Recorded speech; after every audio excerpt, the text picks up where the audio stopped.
ರಾಜ್ಯದಲ್ಲಿ ಮತದಾರರ ಪಟ್ಟಿ ತೀವ್ರ ಪರಿಷ್ಕರಣೆ ಕಾರ್ಯ ಪ್ರಗತಿಯಲ್ಲಿದ್ದು ಒಟ್ಟು 5,54,32,314 ಮತದಾರರ ಪೈಕಿ ಈವರೆಗೆ 4,40,28,033 ಮನೆ ಮನೆ ಸಮೀಕ್ಷೆ ನಮೂನೆ ಎನ್ಯುಮರೇಷನ್ ಫಾರ್ಮ್ಗಳನ್ನು ಡಿಜಿಟಲೀಕರಣಗೊಳಿಸಲಾಗಿದೆ.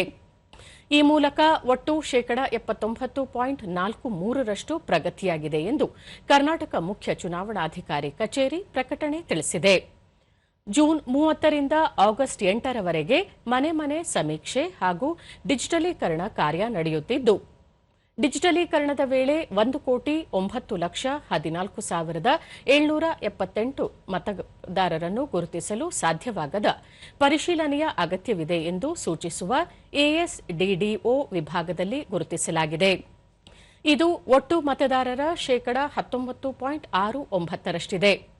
ಮನೆ ಮನೆ ಸಮೀಕ್ಷೆ ಪೂರ್ಣಗೊಳಿಸಿದ ಪ್ರಮಾಣವನ್ನು ಪರಿಗಣಿಸಿದರೆ ಚಾಮರಾಜನಗರ, ಚಿಕ್ಕಬಳ್ಳಾಪುರ, ಕೊಪ್ಪಳ, ಕೊಡಗು, ಹಾಸನ ಹಾಗೂ ಬಿಬಿಎಂಪಿ ದಕ್ಷಿಣ ಸೇರಿದಂತೆ ಹಲವು ಜಿಲ್ಲೆಗಳಲ್ಲಿ ಶೇಕಡಾ 100ರಷ್ಟು ಸಮೀಕ್ಷೆ ಪೂರ್ಣಗೊಂಡಿದೆ ಎಂದು ವರದಿ ತಿಳಿಸಿದೆ. ಮುಖ್ಯ ಚುನಾವಣಾಧಿಕಾರಿ ಕಚೇರಿ ತಿಳಿಸಿರುವಂತೆ ಆಗಸ್ಟ್ 8ರವರೆಗೆ ಮನೆ ಮನೆ ಸಮೀಕ್ಷೆ ಮತ್ತು ಡಿಜಿಟಲೀಕರಣ ಕಾರ್ಯ ಮುಂದುವರಿಯಲಿದ್ದು, ಬಾಕಿ ಇರುವ ನಮೂನೆಗಳ ಪರಿಶೀಲನೆ ಹಾಗೂ ಡಿಜಿಟಲೀಕರಣವನ್ನು ಶೀಘ್ರ ಪೂರ್ಣಗೊಳಿಸಲು ಜಿಲ್ಲಾಡಳಿತ ಮತ್ತು ಚುನಾವಣಾಧಿಕಾರಿಗಳಿಗೆ ಸೂಚನೆ ನೀಡಲಾಗಿದೆ.